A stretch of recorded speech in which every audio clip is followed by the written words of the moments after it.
Get out of that seat before I call the crew. I'm not sitting beside someone pretending he belongs here. This is my assigned seat. Assigned seat? Please. People like you get lucky once and start acting important. You should lower your voice before this becomes worse for you. No, you should learn what happens when cheap confidence walks into expensive places. You're making a serious mistake. The white woman laughed, lifted her red wine, and poured it over the black man's head in front of the silent first-class cabin. Wine soaked his navy suit, ran down his face, and dripped across the investment papers in his lap. He didn't shout. He didn't stand. He only wiped his eyes once and looked at her as she smiled. She had no idea the man she humiliated controlled her company's $700 million lifeline. Before continuing, comment where in the world you are watching from, and make sure to subscribe, because tomorrow's story is one you can't miss. Malcolm Pierce adjusted the tablet on his tray table, the screen displaying rows of financial data that most people would find meaningless. Revenue projections, cash flow analyses, debt-to-equity ratios. To Malcolm, these numbers told a story. Hartwell Dynamics was bleeding money faster than a severed artery. The luxury cabin hummed with quiet efficiency around him. Soft leather seats, polished wood trim, the kind of space where million-dollar deals happened over cocktails. Malcolm had earned his place here through decades of careful planning and relentless work. His navy suit was pressed, but not flashy. His watch was expensive, but understated. Everything about him spoke of quiet power. The cabin door opened with a soft click. Vivian Hartwell swept into first class like she owned the plane itself. Her blonde hair was perfectly styled, her white designer coat draped over one arm. Behind her trailed a younger woman clutching a leather portfolio and looking nervous. "Brianna, make sure they hang this properly," Vivian said, thrusting her coat at her assistant. "I refuse to have wrinkles because some flight attendant doesn't understand couture." Malcolm glanced up briefly, then returned to his tablet. Hartwell's quarterly losses were worse than he'd expected. The company was months from collapse without serious intervention. Vivian's gaze swept the cabin and landed on him. Her smile faltered slightly.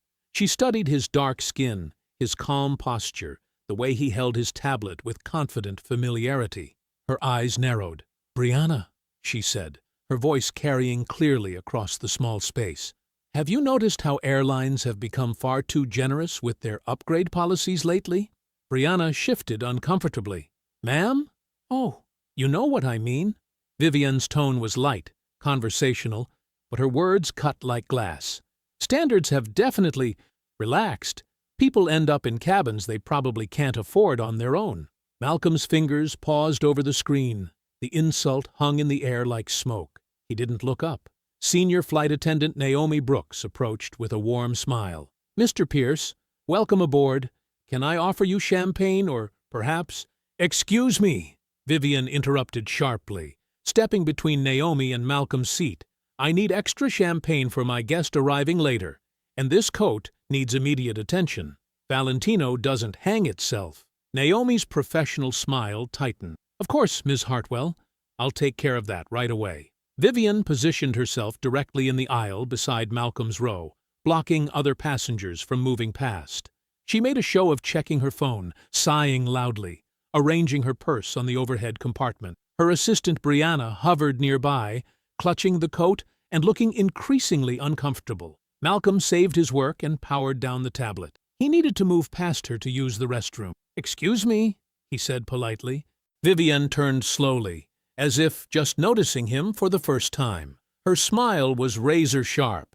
"I'm sorry. What?" "You're blocking the aisle," Malcolm said evenly. "I need to get by." She tilted her head, studying him like he was an interesting insect. "Are you absolutely certain you're in the right seat?" The question landed like a slap. Around them, other passengers had gone quiet. Naomi Brooks froze near the galley, champagne bottle in hand. Brianna's eyes widened in horror. Malcolm felt the familiar heat rise in his chest, the same feeling he'd carried since childhood when teachers questioned his homework, when bank officers scrutinized his loan applications twice as long, when hotel clerks asked for additional identification. But 46 years had taught him something valuable about power. Real power didn't need to prove itself. Malcolm closed his tablet completely. He set it carefully on his tray table. Then he looked directly at Vivian Hartwell, his voice dropping to barely above a whisper. "You should choose your next words carefully." The cabin lights dimmed as the Boeing 737 reached cruising altitude. Flight attendants moved through first class with practiced efficiency, offering warm nuts and premium drinks. The tension between seats 2A and 2C had settled into an uncomfortable silence. Malcolm had returned to his tablet, scrolling through Hartwell Dynamics' executive compensation reports.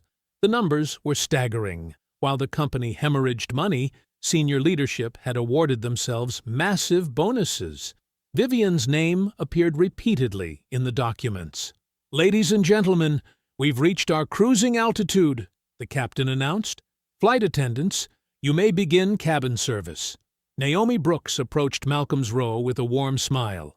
"Mr. Pierce, what can I get started for you today?" "Just water, please," Malcolm said quietly.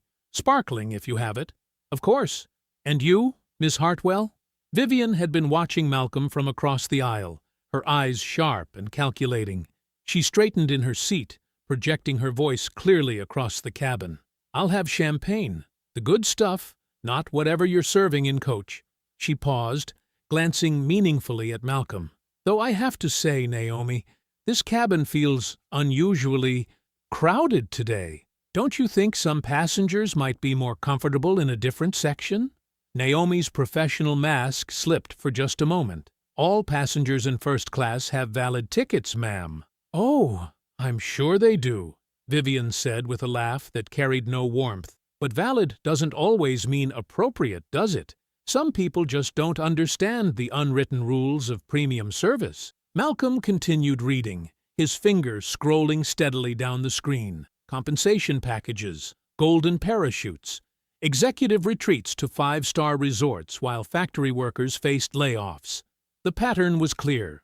Vivian's voice grew louder. "I mean, look at him, sitting there so quietly, so tense, like he's afraid someone might ask him a question he can't answer." Brianna shifted uncomfortably in her seat. "Miss Hartwell, maybe we should..." "Should what, Brianna?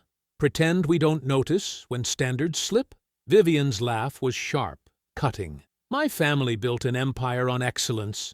We don't lower our expectations just because the world has gotten soft." Malcolm set down his tablet. He looked directly at Vivian, his voice calm but firm. "Lower your voice." The command hung in the air like a challenge. Around them, other passengers had stopped their conversation. The cabin felt suddenly smaller, charged with electricity. Vivian's eyes widened in mock surprise. "Excuse me? You heard me," Malcolm said evenly. "Lower your voice." For a moment, Vivian looked genuinely shocked. No one had spoken to her that way in years. Then her face hardened into something ugly and dangerous. "How dare you?" she whispered, her voice trembling with rage. "How dare you tell me what to do?" She stood abruptly, her chair rocking backward. Her hand reached for the crystal wine glass on her tray table, fingers wrapping around the stem with deliberate precision. "You want to give me orders?" Vivian's voice rose to a near shout. "You arrogant piece of—" She lifted the glass high above Malcolm's head. Time seemed to slow. The deep red wine caught the cabin lights as it fell, a crimson arc that splashed across Malcolm's face, soaked through his navy jacket, and stained his crisp white shirt dark purple. The liquid ran down his cheeks, dripped from his chin, and pooled on his laptop keyboard. Passengers gasped. Someone dropped their phone. A woman 3 rows back covered her mouth in horror. Malcolm sat perfectly still, wine dripping steadily from his face onto his ruined documents.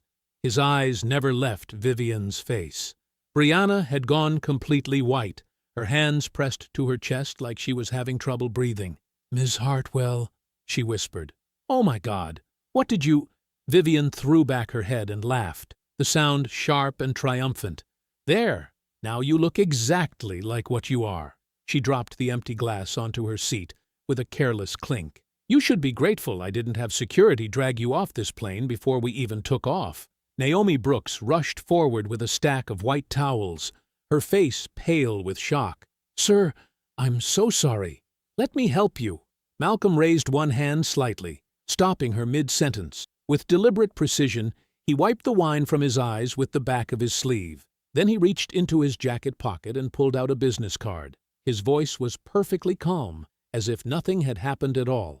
I need the names of every crew member who witnessed this assault. Naomi Brooks moved quickly toward the front galley, her steps precise despite the trembling in her hands. Malcolm remained in his seat, wine still dripping from his hair onto the leather armrest, his breathing steady and controlled. The cabin had fallen into an uncomfortable silence, broken only by the drone of engines and hushed whispers from nearby passengers. This is absolutely ridiculous, Vivian announced to no one in particular, her voice carrying across the cabin. She had settled back into her seat with theatrical composure, smoothing her silk blouse as if nothing had happened. Some people simply cannot handle being confronted about their behavior.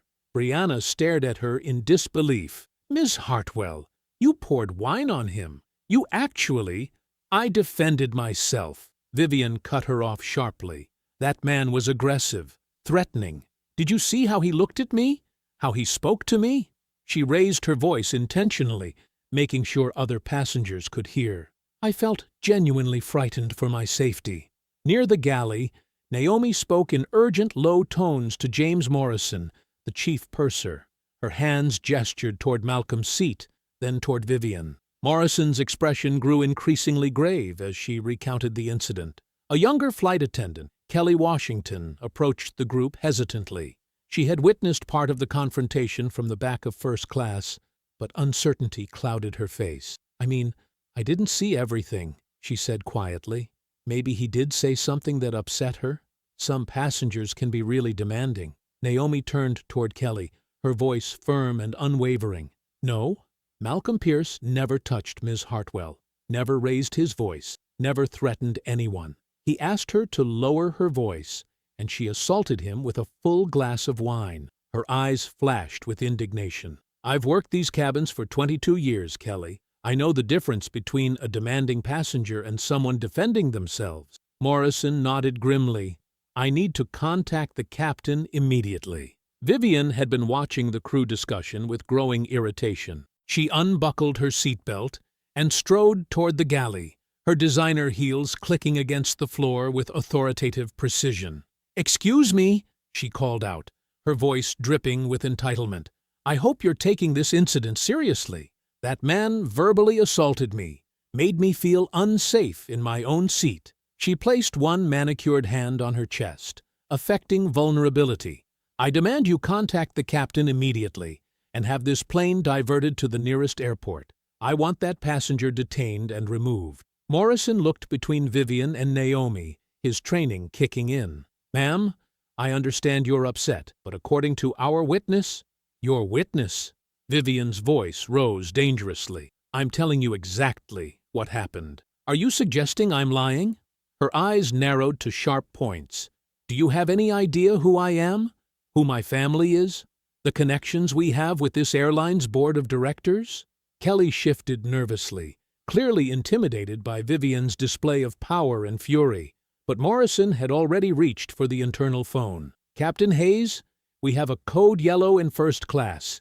Passenger assault involving seats 2A and 2C. I need immediate guidance. The response came through clearly enough for everyone to hear. Captain Leonard Hayes's voice was professional but tense. Stand by, James.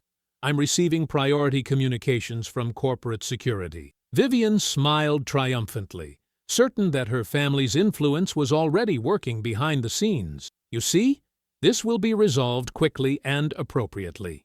The phone rang again within moments. Morrison answered immediately. Yes, Captain? James, I've received confirmation that passenger Malcolm Pierce is a protected VIP traveling under corporate security protocols. He's connected to a confidential executive delegation arriving in Atlanta tonight. The captain's voice carried unmistakable authority. Under no circumstances is Mr. Pierce to be removed from this aircraft. The incident report is to be preserved exactly as written by your crew. No alterations, no amendments. Is that understood?"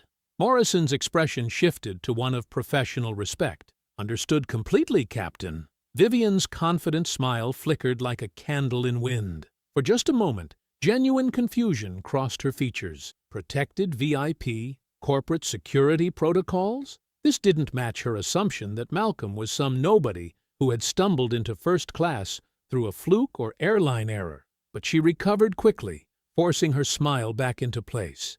"Well, obviously, there's been some kind of mistake in the system. I'm sure once the proper authorities review the situation, they'll understand what really happened here." Morrison returned to Malcolm's seat, where wine stains had begun to set into the leather. "Mr. Pierce, I sincerely apologize for this incident. The captain has confirmed your status and wants to assure you that this matter will be handled with complete professionalism." Malcolm looked up from where he had been carefully wiping wine from his tablet screen. His voice remained calm, almost conversational. "I appreciate that. I'll need a copy of the incident report and the names of all witnesses." "Of course, sir."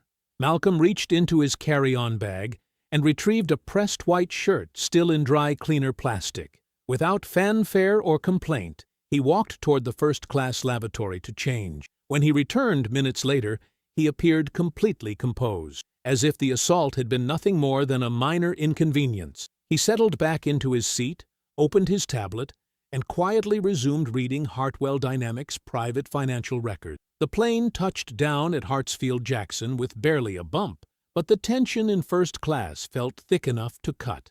As passengers gathered their belongings, Naomi Brooks moved quietly through the cabin, collecting service items and checking seat pockets. When she reached Malcolm's row, she leaned down as if adjusting his headrest. "Mr. Pierce," she whispered, slipping a folded paper into his hand. "My personal notes from the incident. Everything I saw, word for word. My contact information is at the bottom."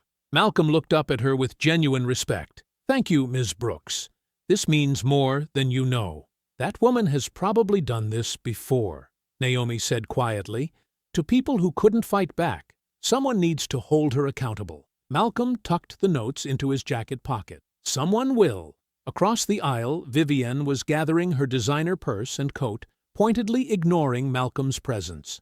She had spent the remainder of the flight texting furiously on her phone, no doubt spinning the story to anyone who would listen. Brianna hovered nervously beside her, clutching an overstuffed briefcase and looking like she wanted to disappear into the aircraft's upholstery. "Come along, Brianna," Vivian commanded, sweeping toward the exit. "We have important business to attend to."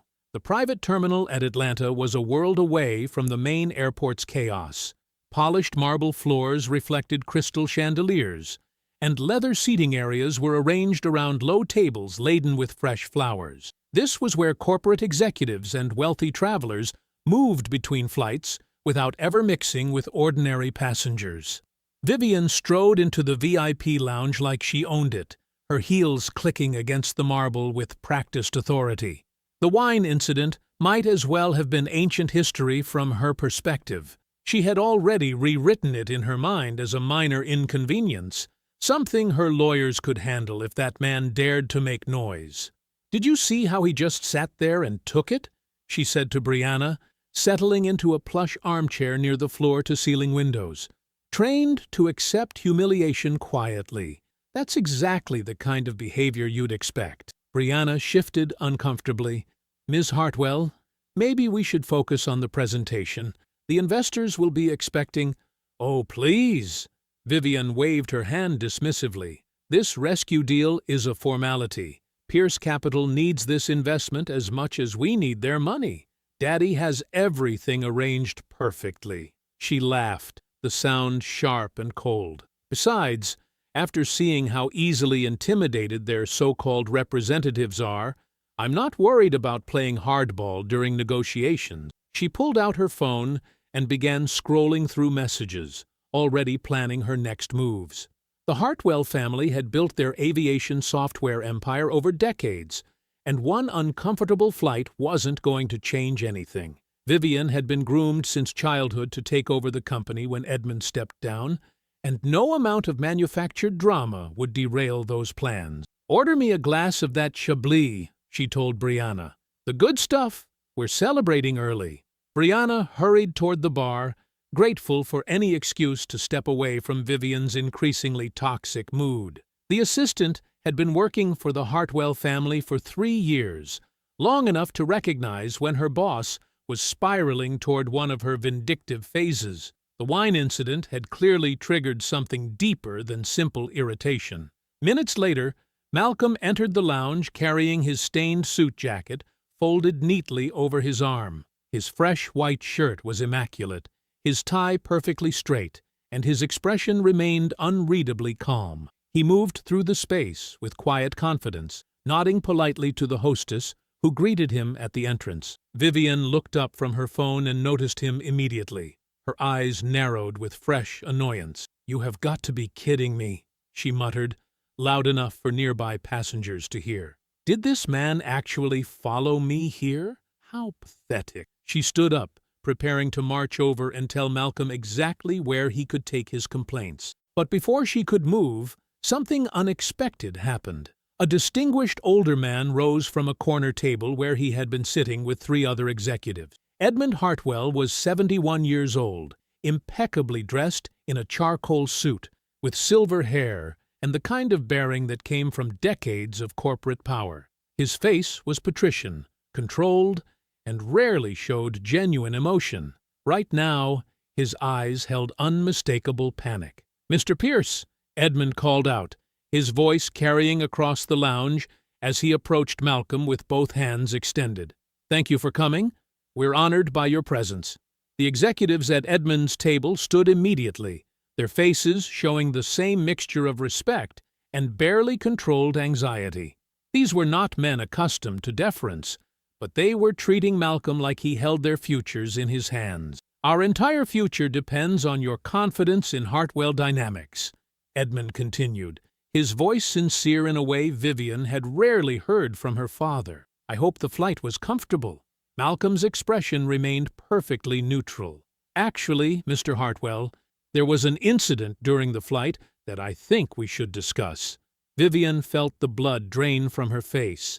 The room seemed to tilt slightly as the impossible truth began to register. This couldn't be happening. Malcolm couldn't be the lead investor. He couldn't be the man her father had been courting for months, the one whose approval could save or destroy their company. But Edmund's body language told the complete story. The way he hung on Malcolm's words, the careful respect in his tone, the obvious fear that something had gone wrong before negotiations even began. Malcolm turned slowly to look directly at Vivian, his dark eyes holding hers with calm, devastating precision. "Your company asked me for $700 million, he said quietly. "You poured wine on the man holding the pen." Vivian's confident smile died on her lips. The private conference room felt smaller than its expensive mahogany table and leather chairs suggested. Floor-to-ceiling windows overlooked the Atlanta skyline, but the curtains had been drawn tight, creating an atmosphere of secrecy that matched the tension filling the space. Malcolm Pierce sat directly across from Edmund Hartwell, his posture relaxed but alert. To Edmund's right, Vivian had chosen the chair farthest from Malcolm, her earlier confidence replaced by barely controlled fury. CFO Tessa Caldwell occupied the seat beside her, clutching a thick folder of financial documents with white knuckles. 3 attorneys flanked the Hartwell side of the table, their expensive suits and nervous energy broadcasting the stakes of this meeting. Edmund cleared his throat, his patrician features arranged in what he clearly hoped was a conciliatory expression. "Mr. Pierce, before we begin discussing the investment terms, I want to address the unfortunate incident on the flight." Malcolm said nothing, his dark eyes fixed on Edmund with unwavering attention. "My daughter informs me there was a misunderstanding in first class," Edmund continued, his voice carrying the smooth authority of decades in corporate boardrooms. "These things happen when people are tired and stressed about important business. Vivian regrets any discomfort you experienced." Vivian's jaw tightened, but she remained silent. "What I'm proposing," Edmund said, leaning forward slightly, "is that we treat this as exactly what it was, a momentary lapse in judgment during a high-pressure situation. We're prepared to offer you not just the standard equity position we discussed, but an additional 5% ownership stake in recognition of your patience and understanding. He gestured toward the documents spread across the table. $700 million at more favorable terms than we've offered any previous investor. All we need is your signature on the rescue agreement, and we can put this entire episode behind us. Malcolm picked up his water glass and took a slow sip. When he set it down, his expression hadn't changed. "Mr. Hartwell," Malcolm said, his voice calm and measured, "you're treating your daughter's assault as a public relations problem that can be solved with money. That tells me you don't understand what actually happened on that flight." Edmund's confident smile flickered slightly. "I'm not sure I follow." "Vivian's behavior isn't the scandal itself," Malcolm continued. "It's proof of a deeper sickness inside Hartwell Dynamics. Her decision to humiliate someone she assumed was powerless reveals the same mentality that creates hostile work environments, pushes minority employees out of leadership positions, and buries discrimination complaints with settlement agreements." The temperature in the room seemed to drop several degrees. "Over the past 6 months, my due diligence team has found some interesting patterns in your company's employment records," Malcolm said, his tone remaining conversational. 17 talented engineers of color hired over the last decade. 12 of them pushed out before major patents were filed. Suspicious severance packages that look more like hush money than standard departures. Tessa Caldwell's face went pale. The folder in her hands trembled slightly. "Internal complaints that disappeared from HR files," Malcolm continued. "Performance reviews that changed mysteriously before layoffs. A remarkable correlation between diversity initiatives and sudden budget cuts that eliminated the same programs 6 months later." Edmund's jaw tightened. "Mr. Pierce, you're describing standard corporate restructuring. I'm describing a systematic pattern of discrimination and retaliation," Malcolm interrupted, his voice still quiet but carrying unmistakable steel. "And your daughter's behavior on that flight proves the attitude starts at the family level." Vivian finally exploded. She slammed her palm against the table, her carefully maintained composure cracking completely. "You arrogant fool," she snarled, her face flushed with rage. "You're trying to destroy my family's company because you can't handle being put in your place. This is exactly what I expected, using race as a weapon to humiliate people who built something real." The attorneys shifted uncomfortably. Edmund's eyes flashed with warning toward his daughter, but Vivian was beyond caring about strategy. "You think throwing around discrimination accusations makes you untouchable?" she continued, her voice rising. "We've dealt with opportunists like you before, people who cry racism the moment they don't get exactly what they want." Malcolm stood slowly, his movement deliberate and controlled. He reached for the unsigned $700 million rescue agreement and placed it in the center of the table. "The deal is frozen," he said simply, "until Hartwell Dynamics opens every internal record for independent review." Malcolm Pierce stood at the floor-to-ceiling windows of his hotel suite, watching Atlanta's skyline glitter in the darkness. The Ritz-Carlton's 23rd floor offered a commanding view of the city, but his mind was focused on the events of the day. His stained navy jacket hung in the closet, wine-soaked evidence of Vivian Hartwell's assault. The rescue agreement sat unsigned on his laptop case. Across the city, emergency lights burned in the Hartwell Dynamics headquarters building. Edmund Hartwell paced behind his mahogany desk, while Vivian sat in the leather chair opposite him, her designer heels tapping against the marble floor. The conference room was empty now, except for family, but the weight of the failed meeting pressed against them like a physical force. "He's trying to destroy us," Vivian said, her voice tight with barely controlled fury. "That man walked into our meeting with a plan to humiliate our entire family." Edmund stopped pacing and fixed his daughter with a cold stare. "You poured wine on a $700 million investor. Whatever his plan was, you handed him the weapon." "I defended our company's dignity," Vivian snapped. "I wasn't going to sit there and let some opportunist act like he owned the place. He does own the place, Edmund said quietly, or he would have if you had kept your mouth shut and your hands to yourself. Vivian's face flushed, but she didn't back down. We're not finished. Malcolm Pierce thinks he can wave around discrimination accusations and watch us collapse. He doesn't understand who he's fighting. She reached for her phone and scrolled through her contacts until she found the name she wanted. Marcus Webb, senior business correspondent for Financial Wire. Marcus owed her 3 exclusives and a recommendation that had saved his career during a sexual harassment investigation 2 years earlier. "Marcus," she said when he answered, her voice suddenly smooth and controlled, "I need to talk to you about something urgent, a very dangerous situation involving investor manipulation and racial intimidation tactics." Edmund watched his daughter work, recognizing the calculated performance that had served their family for decades. Vivian had learned early that the right story told to the right person could reshape reality itself. "There was an incident on a flight today," she continued, her voice taking on a trembling quality that would translate perfectly to print. Malcolm Pierce, the private equity investor, became aggressive and threatening when he realized I worked for a company he was targeting. He made several passengers uncomfortable with his behavior, and when I tried to calm the situation, he became even more hostile. She paused, letting Marcus ask questions she had anticipated. "Yes, I was frightened," she said, injecting just the right amount of vulnerability into her tone. "He's a very large man, and he was clearly angry that his intimidation tactics weren't working. I think he expected me to be impressed by his wealth and status. When I treated him like any other passenger, he couldn't handle it." Edmund nodded approvingly. The story was plausible enough to create doubt, sympathetic enough to generate support, and vague enough to avoid direct lies that could be easily disproven. "The wine?" Vivian laughed nervously. "There was some turbulence, and my glass spilled accidentally."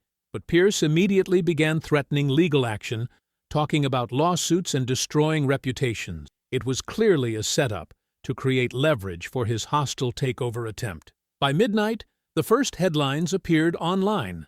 "Billionaire investor accused of intimidation tactics aboard luxury flight." "Woman exec describes terrifying encounter with Malcolm Pierce."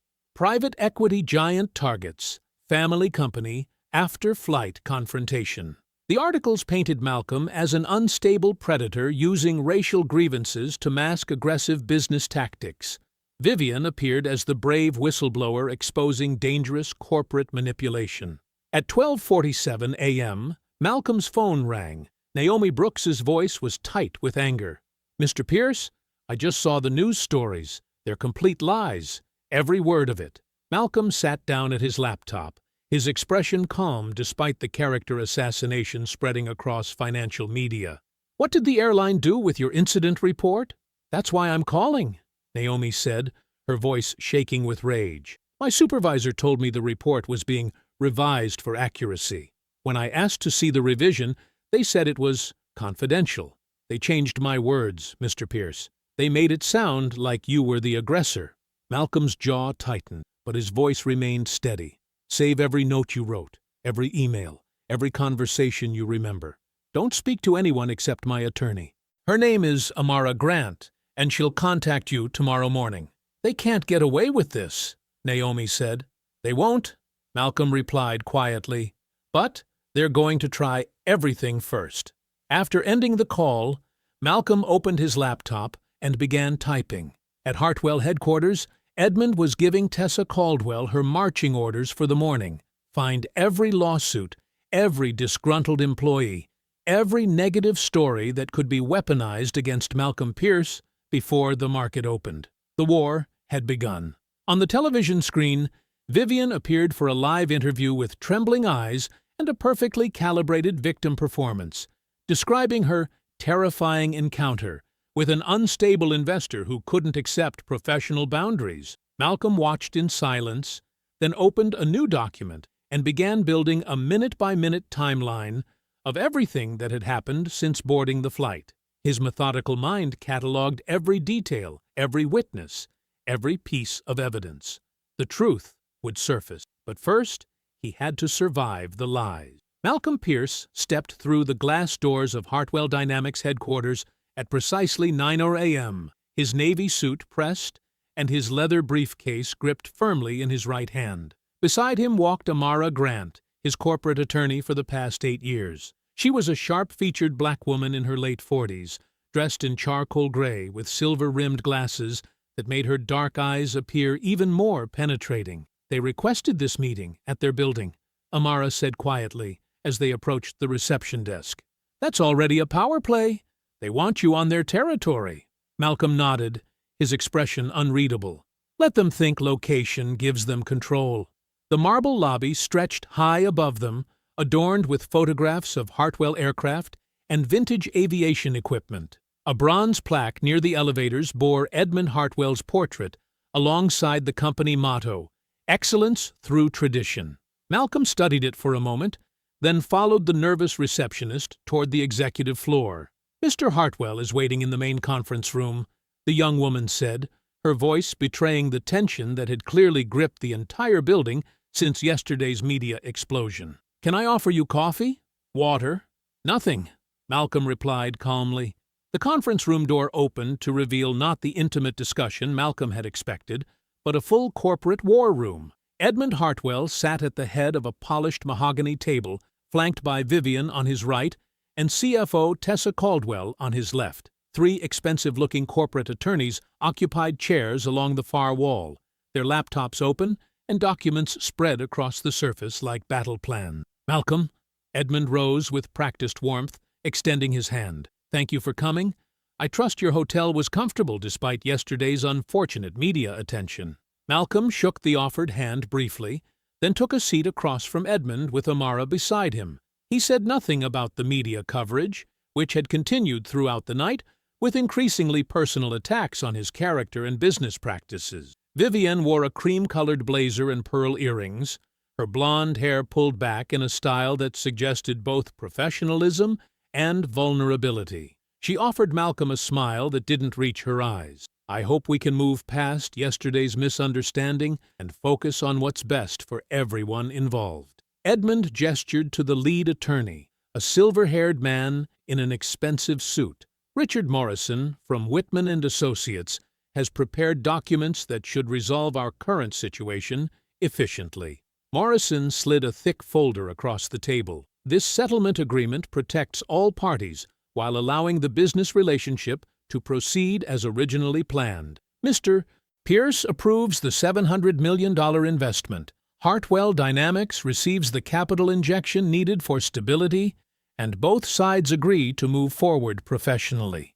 Malcolm opened the folder without expression. Amara leaned forward to read alongside him. The language was dense but clear.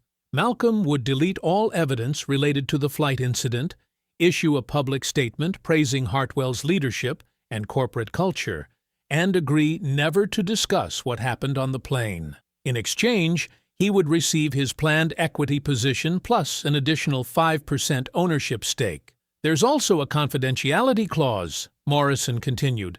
"Any internal company information Mr. Pierce may have obtained during his preliminary due diligence would be considered proprietary and protected." Tessa Caldwell shifted uncomfortably in her chair, her fingers drumming silently against her notepad. She had spent the entire night reviewing files that Edmund had specifically requested, and the exercise had reminded her of things she preferred to forget. Vivian leaned forward, her smile becoming more confident. "The media attention will disappear once you release the right statement.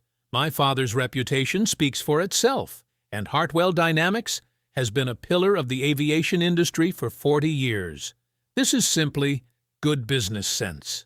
Malcolm closed the folder and looked up at Edmund. "You're asking me to lie. I'm asking you to be practical," Edmund replied smoothly. "Yesterday's incident was blown out of proportion by media outlets looking for controversy.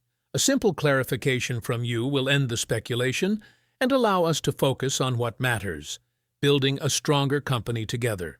Take your profit and behave like a businessman," Vivian added, her tone carrying just a hint of condescension. "Everyone benefits when cooler heads prevail." Malcolm opened his briefcase with deliberate slowness. The room fell silent as he withdrew a manila folder and placed it on the table. Unlike the polished legal documents Morrison had presented, this folder was thick with handwritten notes, printed emails, and photocopied personnel records. "Before we discuss settlements," Malcolm said calmly, "I'd like to know whether this board has reviewed the discrimination complaints filed against Hartwell Dynamics over the past 6 years." Tessa's face went pale. Morrison's confident expression flickered. Edmund's polite smile remained fixed, but his eyes hardened. "I'm not sure what you mean," Edmund said carefully. Malcolm opened the folder and began laying out documents with methodical precision. 17 formal complaints involving racial discrimination in hiring and promotion, 8 wrongful termination settlements with confidentiality clauses, 12 patent applications filed within months of minority engineers leaving the company under suspicious circumstances. The attorneys exchanged glances. Vivian's smile finally disappeared completely. "Where did you get those files?" Morrison demanded. "Public records," Amara said smoothly. Employment discrimination complaints filed with the Equal Employment Opportunity Commission become public documents once settlements are reached. Patent filings are also public record. My client's team is very thorough. Malcolm continued placing documents on the table. Marcus Williams, aeronautical engineer, fired 3 weeks before his navigation software patent was approved. Settlement, $200,000. Jennifer Santos, systems analyst, forced out after reporting sexual harassment by a senior vice president. Settlement, $400,000. David Kim, lead programmer, terminated for performance issues 6 months after developing the routing algorithms that became Hartwell's most profitable product line. Edmund's polite mask began to slip. "Those are confidential personnel matters involving complex situations you couldn't possibly understand. I understand that Hartwell Dynamics has paid over $6 million in discrimination settlements while claiming publicly that you've never had a single validated complaint," Malcolm replied. "I understand that 3 of your most profitable software systems were developed by employees who were pushed out before they could receive proper credit or compensation." Vivian stood abruptly, her chair scraping against the floor. "You're taking isolated incidents and creating a narrative that doesn't exist. Every company deals with disgruntled employees who make false accusations." 17 isolated incidents, Malcolm corrected, in 6 years, all involving minority employees, all settled with confidentiality agreements that prevent the victims from speaking publicly. The room's tension had shifted completely. What began as Hartwell's controlled ambush had become Malcolm's methodical presentation of evidence. Edmund's face had gone from warm politician to cold corporate predator. "If you think you can use selective information to damage this company's reputation," Edmund said, his voice dropping to a dangerous whisper, "you're making a serious mistake. We have lawyers who specialize in market manipulation cases, and investor harassment is a federal crime. Keep digging, Mr. Pierce, and I'll sue you personally for every dollar you've ever made." Malcolm Pierce sat across from Raymond Ellis in the quiet corner of a hotel restaurant 3 blocks from Hartwell headquarters. The dining room was nearly empty at 3 in the afternoon, with only the soft clink of silverware and distant kitchen sounds breaking the silence. Amara Grant had chosen the location carefully, far enough from downtown to avoid Hartwell's network of contacts, but close enough to return quickly if needed. Raymond was a thin man in his 60s with careful eyes and the deliberate movements of someone who had spent decades handling dangerous information. His gray suit was well-tailored but understated, and his briefcase sat beside his chair like a patient guardian. "I've been following Hartwell Dynamics for 30 years, Raymond said, stirring sugar into his coffee. Long before Edmund's daughter started pouring wine on investors. Malcolm remained silent, but his attention was complete. Amara had her legal pad ready, though she suspected this conversation would go far beyond what could be safely written down. "The pattern you uncovered didn't start 6 years ago," Raymond continued. "It began in the early 1990s, when Hartwell was still a small aviation consulting firm trying to break into software development. Edmund needed cutting-edge technology to compete with the big defense contractors, but he didn't have the engineering talent to develop it internally. So he found it elsewhere, Malcolm said. He found your father. The words hit Malcolm like a physical blow. His coffee cup stopped halfway to his lips, and for the first time since entering Hartwell's boardroom, his controlled exterior cracked. Arthur Pierce was brilliant, Raymond said gently. One of the most innovative software engineers in Atlanta.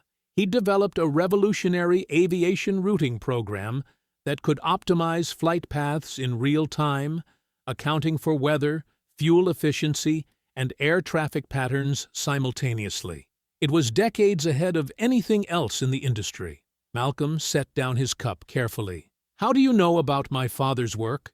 Because I was the attorney he hired when Edmund Hartwell tried to steal it. The restaurant seemed to grow quieter. Malcolm felt something cold settle in his chest as Raymond opened his briefcase and withdrew a manila folder that looked decades old. Arthur came to me in 1994, Raymond said. He'd been working with Hartwell on a consulting basis, helping them understand aviation software requirements. But when Arthur showed them his routing program, Edmund saw an opportunity.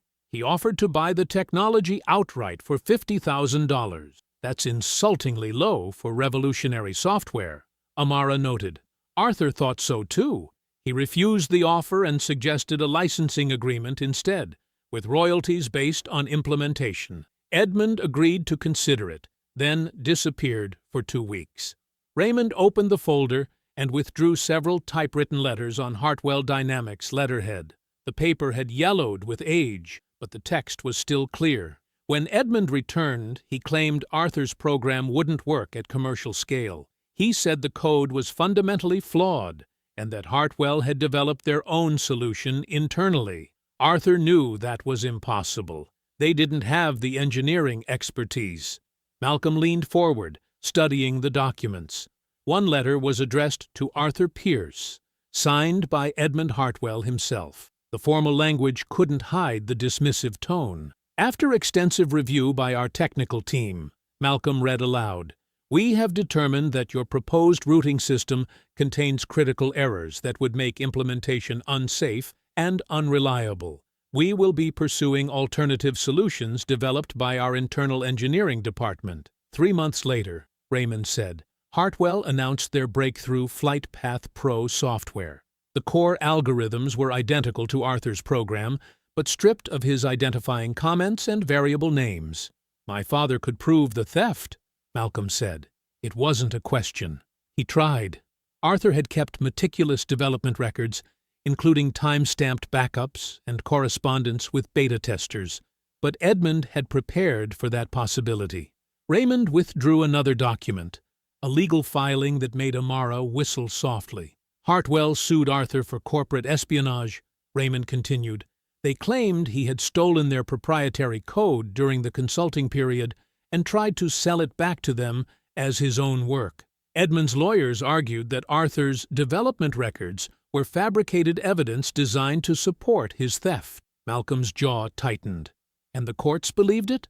Edmund had money, established business relationships, and a legal team that specialized in intellectual property disputes. Arthur had brilliant code and a solo practice attorney who'd never handled a case that large. The weight of decades-old injustice pressed down on the small restaurant table. Malcolm could see his father's face clearly now, the quiet frustration, the late nights spent trying to rebuild what had been stolen, the slow realization that truth wasn't enough without power. The case destroyed Arthur financially, Raymond said. Legal fees, lost consulting contracts, reputation damage. Other companies wouldn't hire him because they feared association with someone accused of corporate espionage. He spent the last 15 years of his life doing basic programming work for small firms, never able to prove that his stolen innovation had made Edmund Hartwell rich. Malcolm stared at the documents spread across the table. His father's careful handwriting filled the margins of technical specifications, notes about optimization algorithms, and efficiency improvements that had become the foundation of Hartwell's empire. FlightPath Pro generated over $400 million in revenue for Hartwell Dynamics, Raymond said quietly. Arthur Pierce died believing he was a failed engineer who couldn't protect his own work. But you kept the files, Amara observed. I kept everything, including Edmund's admission. Raymond withdrew one final document, a handwritten note on Hartwell letterhead, dated 6 months after the lawsuit ended. This was filed accidentally with public court documents, Raymond said.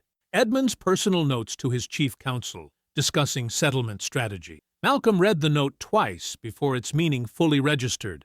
Edmund's handwriting was clear and confident. AP's routing algorithms are extraordinary. Exactly what we needed. Legal victory more important than technical merit. Ensure all traces of original development timeline remain buried. Our internal team can reverse engineer his comments and variable structures before patent filing. He knew, Malcolm said, his voice barely above a whisper. Edmund Hartwell knew exactly what he was stealing and exactly how it would destroy your father's life. This note proves he never believed Arthur was a thief. He knew Arthur was the brilliant engineer who'd solved problems Edmund's team couldn't handle. Malcolm carefully gathered the documents, his hands steady despite the fury building in his chest. The wine incident on the airplane had been humiliating. The boardroom threats had been insulting. But this was the theft of his father's legacy, buried under 30 years of lies and legal manipulation. Why are you telling me this now? Malcolm asked. Because Vivian Hartwell poured wine on the one man with enough power to finally set the record straight, and because your father deserved better than he got. Malcolm returned to his hotel room as the Atlanta sun began setting behind downtown's glass towers. He sat on the bed and opened his wallet, withdrawing a small photograph he'd carried for 15 years. Arthur Pierce smiled back at him from behind wire-rimmed glasses, standing beside an early computer terminal in their modest apartment. Malcolm placed Raymond's documents beside his father's photograph and studied both for a long time. The fight had changed completely. It was no longer about Vivian's arrogance or even Hartwell's pattern of discrimination. It was about a brilliant black engineer who'd trusted the wrong white businessman and paid for that trust with his reputation, his career, and his dreams. Malcolm would expose Hartwell Dynamics without losing his discipline, but he would also restore what had been stolen, no matter how long it took. That afternoon, while Malcolm Pierce studied his father's stolen legacy in a hotel room 6 blocks away, Hartwell Dynamics announced it had paused negotiations with Pierce Capital and was actively considering a rival investor. The news broke across financial media within minutes, sending Hartwell's stock price climbing for the first time in weeks. Vivian Hartwell seized the moment with predatory precision. She organized an emergency employee reception inside Hartwell's soaring glass atrium, transforming what should have been a quiet, corporate announcement into a celebration of survival. By 4 o'clock, nearly 300 employees filled the open space beneath the building's signature skylight. Champagne glasses distributed by catering staff who'd been summoned on 2 hours' notice. Malcolm watched the live stream from his hotel command room, surrounded by Amara Grant and his core investment team. 3 laptops displayed different camera angles as Vivian took the makeshift stage in a pristine white blazer, her smile radiant with calculated triumph. Today marks a turning point for our company and our family, Vivian announced, her voice carrying easily across the atrium. Hartwell Dynamics has always been built on integrity, innovation, and respect for our people. We will never allow outside forces to compromise those values, no matter how much money they wave around. Scattered applause rippled through the crowd, though Malcolm noticed how many employees remained silent, their faces tense with barely concealed worry. These were people who understood that paused negotiations meant continued uncertainty about layoffs, pension funds, and the federal investigations that had been circling the company for months. Vivian raised her champagne glass higher. Some people believe that writing big checks gives them the right to make demands about our culture, our leadership, and our future. They think a first-class seat automatically comes with first-class breeding. Several executives laughed loudly at the obvious reference to Malcolm, their amusement echoing off the glass walls. Vivian's smile widened as she continued. But breeding isn't something you can buy. Character isn't something you can leverage. And respect isn't something you can force through hostile tactics and public humiliation campaigns. Malcolm's jaw tightened as he watched Vivian rewrite history in real time. She was positioning herself as the victim of corporate bullying, transforming her wine assault into Malcolm's aggression and her family's discriminatory practices into principled leadership. Hartwell Dynamics will move forward with partners who share our vision and understand our values, Vivian concluded. We don't need rescue. We need respect. And we've found both with investors who believe in our mission. The applause was stronger this time, though Malcolm noted how Tessa Caldwell remained frozen near the back of the crowd, her face pale as she watched Vivian's performance. Amara Grant muted the live stream audio. She's good, she admitted grimly, turning the narrative completely around. Too good, Malcolm replied, studying Vivian's confident body language. She's not acting like someone who just found emergency funding. She's acting like someone who never needed it. His phone buzzed with an encrypted message from inside the Hartwell building. Tessa Caldwell's text was brief and urgent. Rival investor maybe shell arrangement. Need to verify independently. They're moving too fast. Malcolm began typing a response, but before he could send it, his assistant rushed into the room with a tablet displaying breaking financial news. Hartwell's public relations team had simultaneously released a coordinated attack across multiple platforms. Old lawsuit filings against Pierce Capital, his assistant explained breathlessly. From your early company days, contract disputes, employment claims, shareholder disagreements, everything twisted to look like a pattern of aggressive business practices. Malcolm scrolled through the headlines with growing recognition of Hartwell's strategy. The lawsuits were real, but dated, resolved, and completely unrelated to current events. However, presented without context and amplified through coordinated media placement, they painted him as a serial corporate predator who used legal intimidation to force business deals. Pierce Capital CEO faces pattern of litigation in previous ventures. Malcolm Pierce's history of hostile tactics revealed. Inside the controversial career of Atlanta's rescue investor, Amara grabbed her phone as it began ringing insistently. It's Davidson from the pension fund, she told Malcolm. They've been calling every 5 minutes since the stories broke. Malcolm nodded grimly. Put him on speaker. Malcolm, what is happening down there? Davidson's voice was tight with barely controlled panic. We've got trustees asking whether Pierce Capital is the right partner for public employee retirement funds. These headlines make it look like you specialize in corporate destruction, not rescue operations. The headlines are coordinated disinformation, Malcolm replied calmly. Hartwell is using old, resolved legal matters to— I don't care about the details right now, Davidson interrupted. I care about perception. We represent teachers, firefighters, and city workers who can't afford to have their pensions connected to scandal. Either you end this fight with Hartwell today, or we're pulling back our capital commitment. Malcolm's investment team exchanged worried glances as similar calls began flooding in from other institutional partners. That night, Malcolm Pierce sat at the head of a polished conference table in his hotel's secure meeting room, surrounded by the people who held Hartwell Dynamics' future in their hands. The room's heavy curtains were drawn tight, and Amara Grant had swept it for electronic surveillance before anyone else arrived. Naomi Brooks sat straight-backed in her Navy uniform, her flight attendant training evident in her composed posture, despite the gravity of what she was about to reveal. Raymond Ellis had spread old legal documents across one end of the table, their yellowed pages telling a story decades in the making. Tessa Caldwell fidgeted with her purse strap, her executive polish cracked by obvious fear. Let's start with what we know, Malcolm said quietly. The truth first. Then we build from there. Naomi opened a leather portfolio and withdrew several handwritten pages. I documented everything immediately after the wine incident. Timestamps, passenger reactions, crew positions. Most importantly, I saved my original incident report before it was altered. She placed two documents side by side. Malcolm studied them carefully, noting the differences between Naomi's original account and the sanitized version that had been filed with corporate.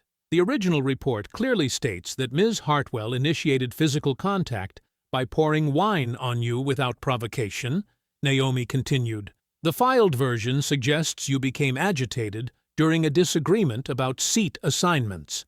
3 paragraphs about the wine assault were completely removed. Who ordered the changes? Amara asked, taking detailed notes. Captain Morrison received a call from Atlanta Corporate Security during our approach. He was told to minimize the incident to avoid publicity complications with high-value passengers. I was instructed to rewrite my report to focus on de-escalation rather than assault. Malcolm nodded grimly.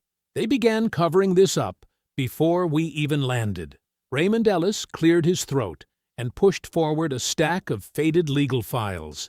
These connect to something much older, Malcolm. Your father's case against Hartwell wasn't just about stolen software.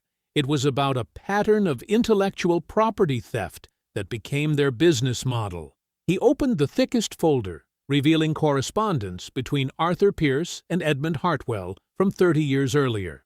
Arthur documented every meeting, every promise, every lie. Edmund convinced him to develop the aviation routing algorithms as a partnership, then used corporate lawyers to claim Arthur was merely a contractor with no ownership rights. Malcolm's jaw tightened as he read his father's handwritten notes in the margins of legal documents. Arthur had trusted Edmund completely, believing their handshake agreements would be honored. The worst part, Raymond continued, is that Edmund knew Arthur's work would revolutionize aviation software. He planned the theft from the beginning. These letters prove premeditation. Tessa Caldwell finally spoke, her voice barely above a whisper. The rival investor Vivian announced today doesn't exist. The room fell silent. Malcolm turned his full attention to the CFO, recognizing the moment of truth they had been building toward. "Explain," he said simply. Phoenix Strategic Partners is a shell company created 6 months ago by Hartwell's legal team, Tessa admitted, her hands shaking slightly.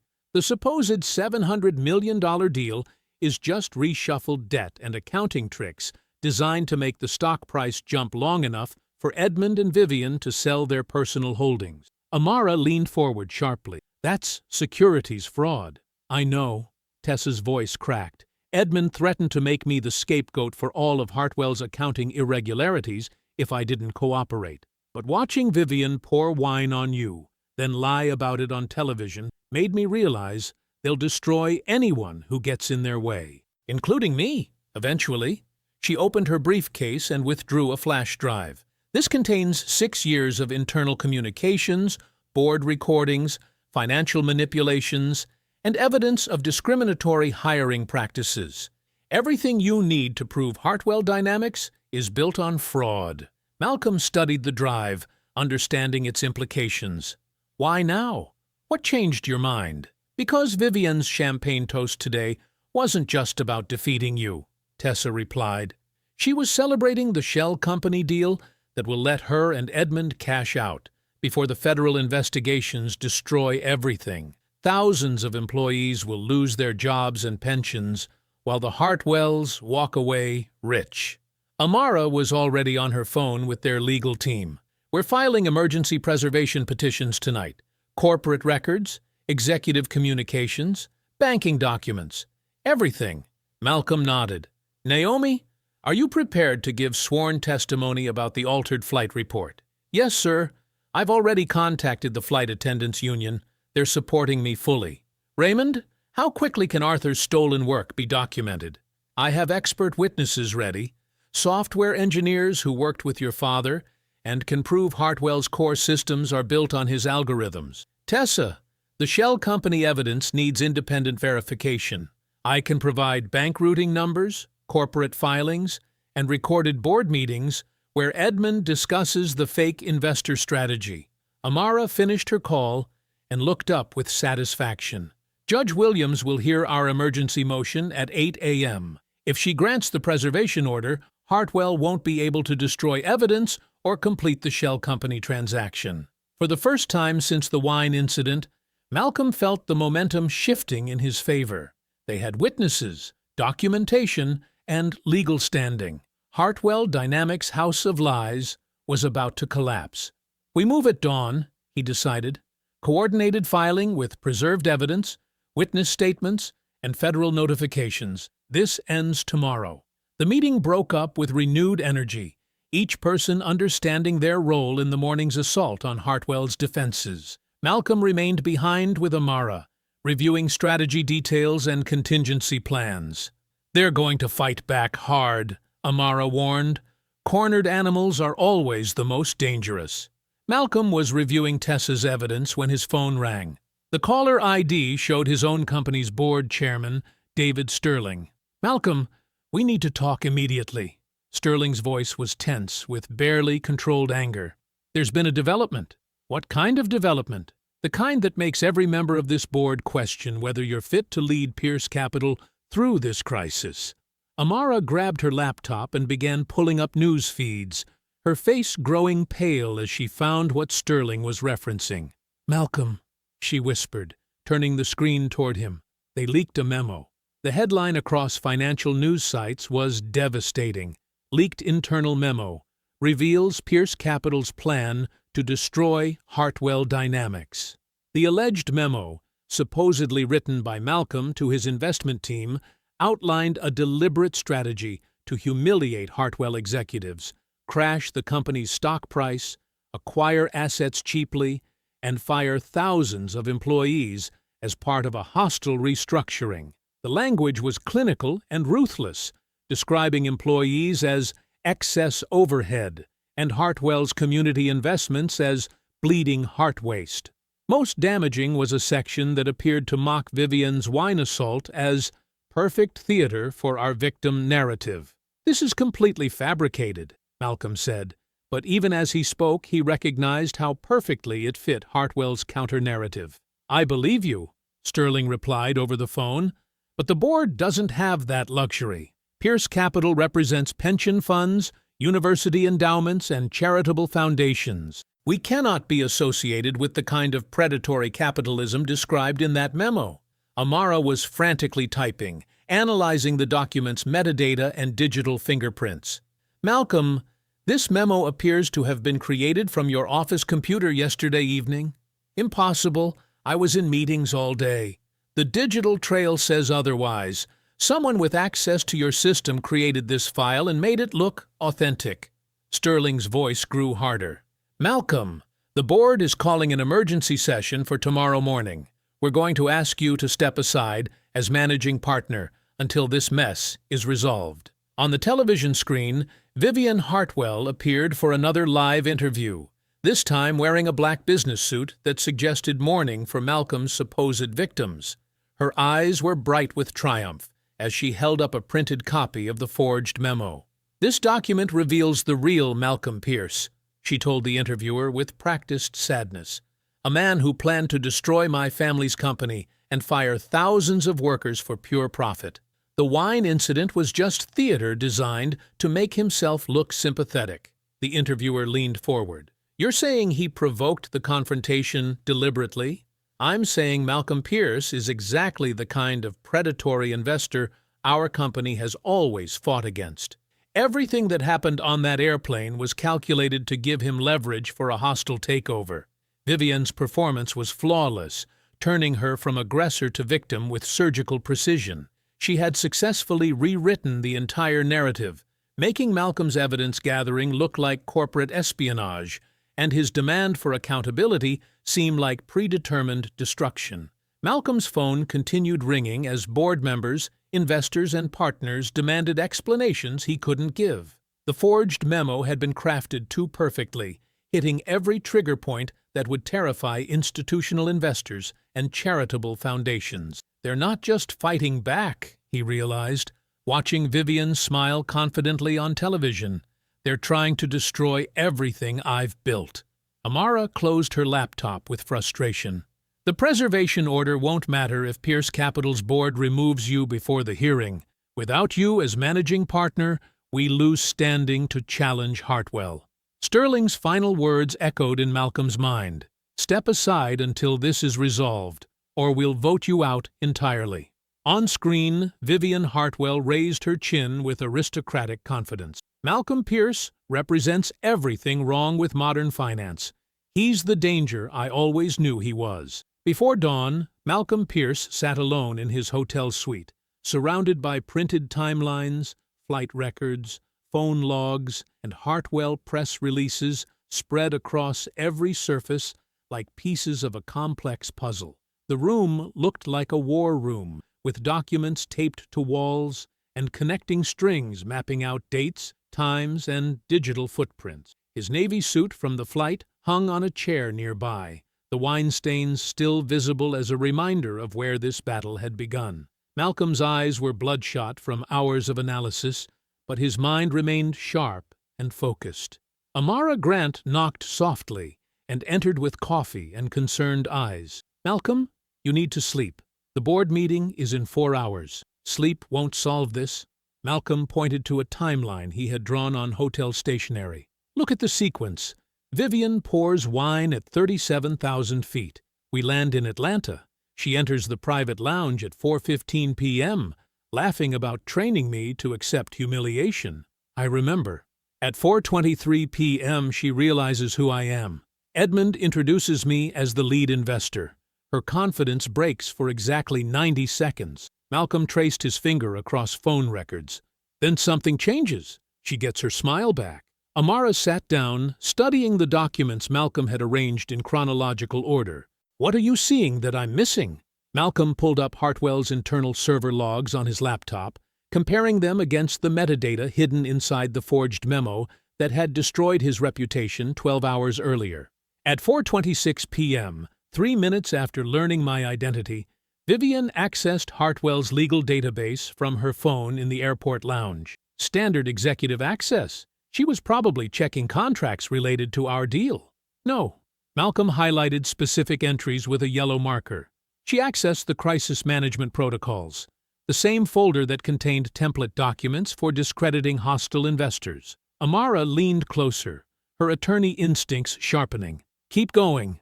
Malcolm opened another file showing the digital fingerprints of the forged memo that had appeared on news sites the previous evening. The memo that supposedly proves I plan to destroy Hartwell? It wasn't created on Pierce Capital Systems like they claimed. The metadata showed your office computer. The metadata was altered, but not perfectly. Malcolm pointed to hidden code buried within the document's properties. This memo was created on a Hartwell executive device at 4:31 p.m. yesterday, 5 minutes after Vivian accessed their crisis protocols. Amara's eyes widened as she understood the implications. She didn't just lie about the wine incident. She began framing you the moment she realized who you were. This wasn't desperate improvisation. Hartwell had prepared a complete sabotage plan in case I refused to stay silent. Malcolm gathered the phone logs, server records, and digital evidence into a neat stack. They knew investors like me might discover their buried complaints and financial problems. They had weapons ready. The forged memo hadn't been a panicked response to Malcolm's investigation. It had been a calculated attack designed to destroy his credibility before he could expose Hartwell's deeper crimes. Vivian's tears on television weren't genuine emotion. They were part of a scripted performance she had probably rehearsed. Malcolm studied the airport security footage timestamp, showing Vivian entering the lounge with supreme confidence, then exiting 30 minutes later, with her phone pressed to her ear, and her expression completely changed. She hadn't just learned Malcolm was her company's potential savior. She had immediately begun planning his destruction. They turned the wine assault into bait, Malcolm realized. Make me angry. Make me look unstable, then use that instability to justify every lie that followed. Amara gathered her own notes, energy returning as she saw the legal foundation they could build. This proves premeditation. Vivian didn't pour wine and then panic. She poured wine, learned who you were, and activated a prepared attack. Malcolm's methodical patience had finally turned the entire case. While Hartwell celebrated their apparent victory on television, They had left a digital trail proving their guilt at every step. He reached for his phone and began dialing. Now we stop defending and start proving. Within minutes, Amara, Naomi, Raymond, and Tessa received urgent messages requesting an immediate meeting in Malcolm's hotel conference room. Now we stop defending and start proving. At sunrise, the Atlanta skyline glowed soft orange through the hotel conference room windows.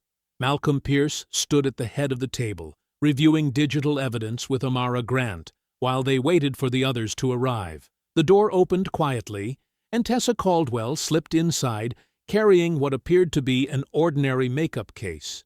She looked exhausted.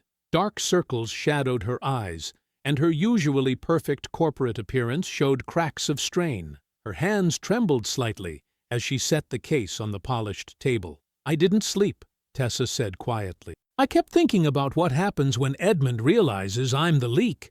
Malcolm studied her carefully.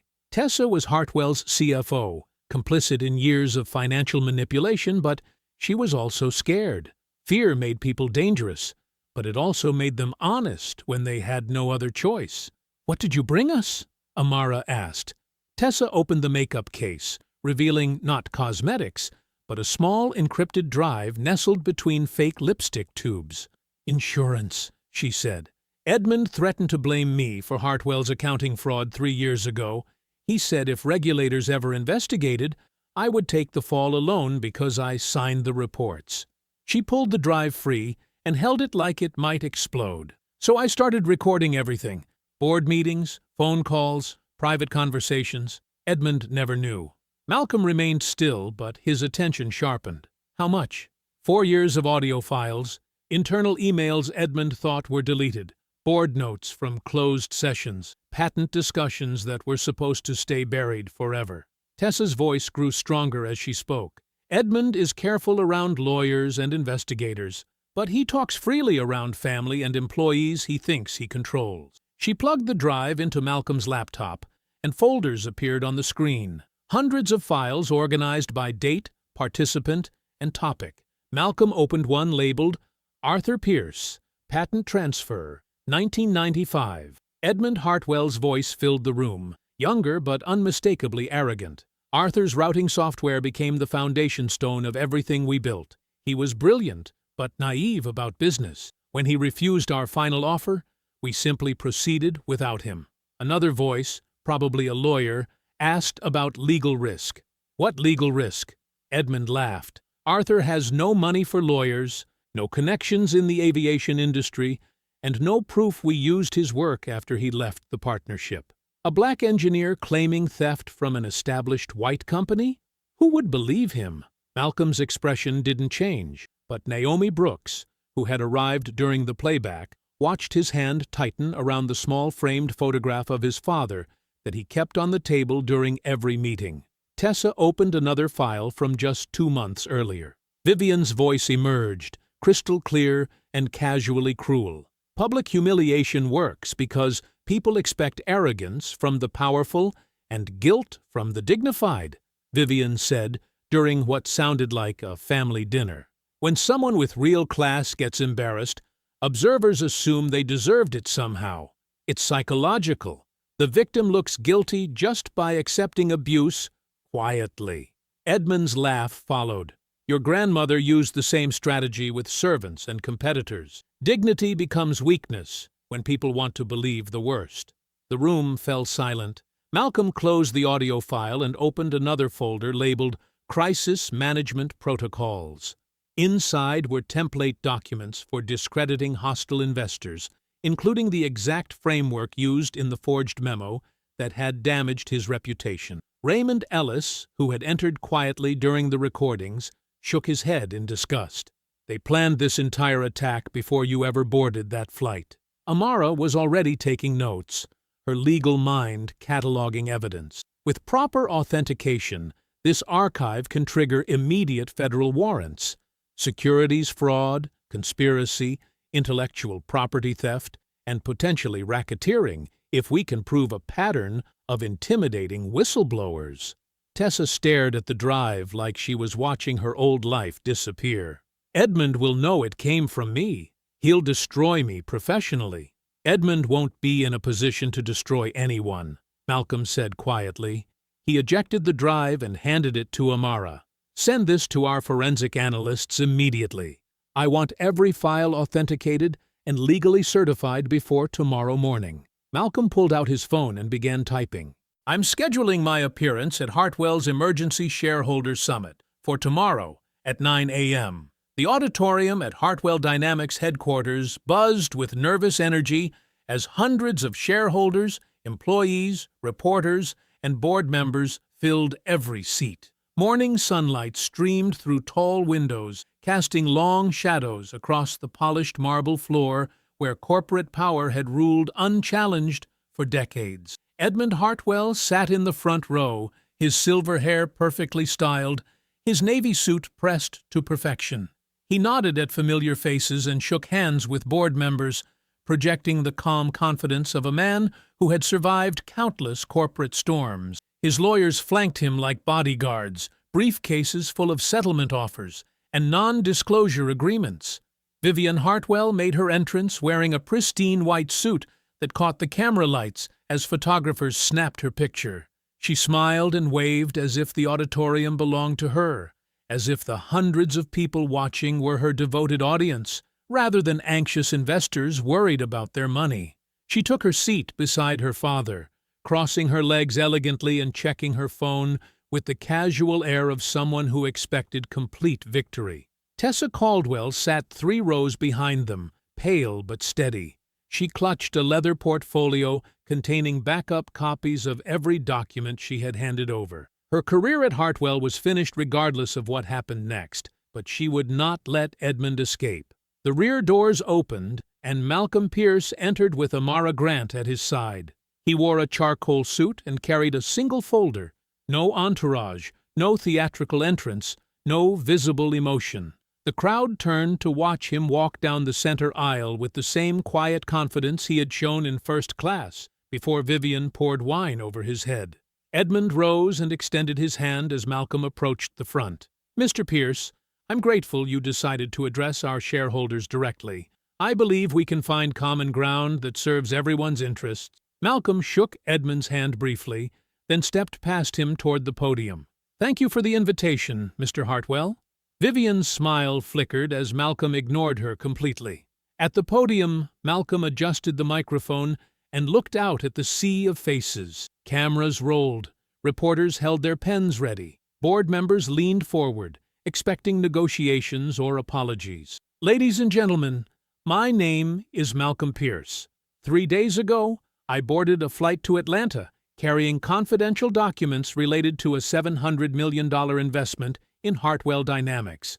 During that flight, Vivian Hartwell poured red wine over my head and told me I should be grateful she didn't have me removed from first class. The auditorium stirred. Vivian's face flushed, but her smile stayed frozen in place. Malcolm opened his folder. What happened next reveals the true character of this company's leadership. Ms. Brooks? Naomi Brooks rose from the 3rd row, wearing her flight attendant uniform. She walked to the podium with steady dignity. I witnessed the entire incident, Naomi said into the microphone, her voice clear and strong.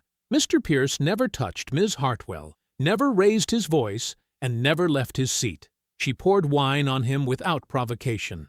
When she demanded we remove him from the flight, I refused, because he had done nothing wrong. She handed Malcolm a manila envelope. Here is my original incident report, written immediately after landing.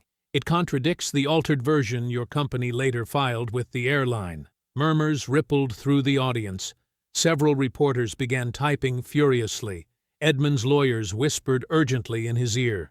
Malcolm returned to the podium. Within minutes of learning my identity, Miss Hartwell began her counterattack. He nodded to Amara, who activated the large screen behind him. Airport security logs appeared, showing timestamp after timestamp of Vivian's access to Hartwell's legal server from the private lounge. These records prove Ms. Hartwell contacted company lawyers immediately after discovering she had assaulted her family's biggest potential investor. Vivian stood up. This is ridiculous. You're twisting innocent business calls into some conspiracy. Malcolm continued without acknowledging her interruption. The conspiracy became clear when your legal team released a forged memo claiming I plan to destroy Hartwell and fire thousands of employees. The screen changed again, displaying metadata analysis that showed the memo's creation timestamp, digital fingerprint, and source device. Amara's voice carried across the auditorium through wireless speakers. This document was created on a Hartwell executive system during the same window Ms. Hartwell was accessing legal servers from the airport. The memo was never written by Pierce Capital. Board members began turning toward Edmund and Vivian with expressions of shock and anger. Reporters shouted questions. Camera flashes popped like strobe lights. Vivian tried to interrupt again, her voice rising. These are lies designed to... Malcolm raised his hand for silence, and the auditorium quieted. His controlled precision commanded attention more effectively than shouting. But the deepest truth concerns this company's foundation. Malcolm's voice remained steady, but something harder entered his tone. 43 years ago, Hartwell Dynamics stole intellectual property from a brilliant software engineer named Arthur Pierce. He was my father. Edmund Hartwell's face went white. Malcolm pressed play on an audio file, and Edmund's younger voice filled the silent auditorium. Arthur's routing software became the foundation stone of everything we built. He was brilliant but naive about business. When he refused our final offer, we simply proceeded without him. What legal risk? Arthur has no money for lawyers, no connections in the aviation industry, and no proof we used his work. A black engineer claiming theft from an established white company? Who would believe him? The auditorium fell into stunned silence before erupting into chaos. Federal agents entered through the side doors as Edmund's voice finished playing. Their badges gleamed under the auditorium lights. Hartwell security guards stepped aside without resistance, hands raised slightly to show they posed no threat. Vivian shot to her feet, her white suit wrinkled from gripping the armrests. "This is a setup. None of this is admissible. You can't—" "Ms. Hartwell." Amara Grant's voice cut through the chaos like a blade. She stood near the front row, holding official documents. Federal Judge Patricia Valdez signed a preservation order 30 minutes ago. Your devices, files, and communications are under legal protection. Attempting to leave or delete evidence is obstruction. Vivian's face twisted with rage. "You think you can destroy my family with theatrics? We built this company. We employ thousands of people. One old recording doesn't—" "Sit down, Vivian." The command came from board member Harrison Webb, a silver-haired man who had been silent until now. His voice carried the authority of old money and older power. "The shareholders have heard enough." Edmund struggled to his feet, his hands shaking. "This is corporate sabotage. Malcolm Pierce orchestrated this entire situation to steal our company at a discount. Where are my lawyers? Get Davidson and Morrison on the phone." But his legal team was already backing away from the table, whispering frantically among themselves. Lead counsel Patricia Morrison approached Edmund with obvious reluctance. "Mr. Hartwell, we cannot represent you if federal charges are filed. The firm's ethics require—" "Ethics?" Edmund's voice cracked with desperation. "After 30 years of protecting this company? After building your careers on our retainer fees? You abandoned me because of one employee's lies?" Harrison Webb stood and addressed the auditorium directly. "The board calls for an emergency vote. All in favor of removing Vivian Hartwell from her position as Executive Vice President, effective immediately." Hands rose throughout the room. Shareholders, board members, and senior executives voted with grim faces. The count was overwhelming. "Motion carries." Webb's voice was steady and final. "Vivian Hartwell no longer holds any leadership position within Hartwell Dynamics." Vivian's perfect composure shattered completely. "You can't do this. This company belongs to my family. We are Hartwell Dynamics. Without us, you have nothing. Without honesty, we have nothing," Webb replied. He turned toward Edmund. "Mr. Hartwell, the board respectfully requests your immediate resignation as chairman. The alternative is formal removal proceedings and full federal investigation." Edmund's shoulders sagged as decades of control evaporated in seconds. I built this company from nothing. I created jobs, advanced technology, served our nation's aviation industry. One mistake 40 years ago doesn't erase a lifetime of achievement. Theft is not a mistake, Malcolm said quietly from the podium. It's a choice, and the recordings prove it was deliberate. Tessa Caldwell rose from her seat, her face pale but determined. She walked to the podium microphone with trembling hands. I need to say something. Her voice was barely audible, but the auditorium fell silent. I have been CFO of Hartwell Dynamics for 6 years. During that time, I helped conceal employee complaints, altered financial records to hide severance payments, and participated in creating shell companies to deceive regulators. Reporters scribbled frantically. Camera operators zoomed in on her face. I preserved evidence because Edmund Hartwell threatened to blame me if authorities investigated. I was scared and complicit, but I won't lie anymore. Mr. Pierce's team has access to my complete archive. I will cooperate fully with any federal investigation. The rival investor arrangements collapsed within minutes as Tessa's admissions exposed the shell company connections. Board members who had briefly supported the alternative deal now demanded immediate severance of those relationships. Naomi Brooks stood near the back of the auditorium, still wearing her flight attendant uniform. Malcolm gestured for her to approach the podium. Ms. Brooks witnessed the original assault and refused to alter her testimony when pressured. The airline tried to change her report. Hartwell executives offered her money to stay quiet. She chose truth over comfort. Naomi stepped to the microphone. I've worked luxury flights for 15 years. I've seen powerful people treat service workers like furniture. Mr. Pierce never demanded special treatment or threatened anyone. He asked for towels and the names of witnesses. That's dignity, not aggression. Malcolm returned to the podium with a new folder in his hands. Pierce Capital is prepared to invest $700 million in this company under the following non-negotiable conditions. His voice carried absolute authority. The Hartwell family relinquishes all control and ownership above 5%. An independent ethics board oversees all personnel decisions. Every suppressed employee complaint from the past decade is reopened with full transparency. And Arthur Pierce receives posthumous recognition as a founding contributor to the technology that built Hartwell Dynamics. He placed the revised investment agreement on the table. These terms are final. Accept them or find another investor willing to save a company built on theft. Webb looked around the room at his fellow board members, then at the federal agents, then at the reporters recording every word. The board accepts your conditions, Mr. Pierce. Malcolm signed the document with his father's fountain pen. 6 months later, Malcolm Pierce stood outside the renovated Atlanta campus, watching early morning sunlight reflect off the glass and steel building that no longer bore the Hartwell name. The corporate logo had been replaced with simple lettering, Pierce Aeronautic Systems. Workers streamed through the main entrance, their faces carrying hope instead of the fearful tension that had poisoned the atmosphere under Edmund and Vivian's control. The transformation went deeper than cosmetic changes.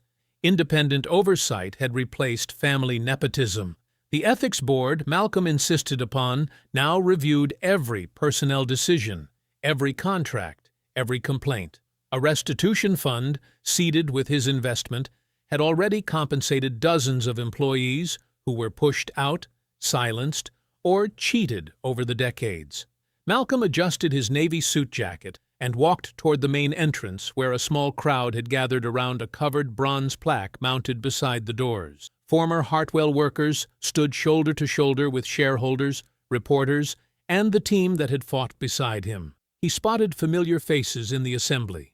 Naomi Brooks wore a crisp business suit instead of her flight attendant uniform. As Senior Director of Customer Ethics, she now investigated complaints and protected employees from the kind of abuse she had witnessed in first class. Her calm professionalism had proven invaluable during the company's restructuring. Raymond Ellis stood near the front, leaning slightly on his cane, but alert and dignified. As Director of Employee Claims, He oversaw the restitution process with the same careful attention he had once brought to corporate law. Former employees trusted him because he understood exactly how powerful families buried inconvenient truths. Tessa Caldwell remained as CFO, but under strict federal oversight and transparency requirements. Her cooperation had been complete and honest, helping investigators trace every hidden payment, altered record, and suppressed complaint. She looked nervous but determined, knowing her second chance depended on absolute integrity. Amara Grant stood beside Malcolm, reviewing notes on her tablet. She had become the company's general counsel, ensuring legal compliance and protecting whistleblowers. Her fierce advocacy had transformed Pierce Aeronautic Systems into a model for corporate accountability. "Are you ready for this?" Amara asked quietly. Malcolm nodded, his hand briefly touching the fountain pen in his jacket pocket, the same pen he had used to sign his father's vindication 6 months earlier. A reporter from the Atlanta Business Chronicle stepped forward. "Mr. Pierce, how does it feel to see your father's contribution finally recognized?" "Justice delayed is not justice denied," Malcolm replied. "Arthur Pierce deserved recognition 40 years ago. Today, we correct that wrong." Webb Harrison, now serving as interim CEO under the Ethics Board's supervision, approached the microphone set up beside the covered plaque. The crowd quieted as he began to speak. For too long, this company operated on the principle that power could rewrite history. We built our success on stolen innovation while erasing the name of the man who made it possible. Today, we restore Arthur Pierce to his rightful place as a founding contributor to the aviation routing technology that became our foundation. Webb pulled the cloth away from the bronze plaque. The polished surface gleamed in the morning light, displaying Arthur Pierce's name, dates, and a detailed description of his pioneering software development. Below his biographical information, an inscription read, "Innovation belongs to its creator, not to those with power to steal it." The crowd applauded, but Malcolm remained quiet, studying his father's name cast in permanent bronze. He thought about Arthur's stubborn refusal to let powerful men erase his work, even when that defiance cost him everything. Naomi approached Malcolm after the ceremony began dispersing. "He would be proud of what you built from his legacy. He would be proud that honest people like you refused to lie when it mattered," Malcolm replied. "Courage doesn't require a title or money. It just requires choice." If you enjoyed the story, leave a like to support my channel and subscribe so that you do not miss out on the next one. On the screen, I have picked 2 special stories just for you. Have a wonderful day.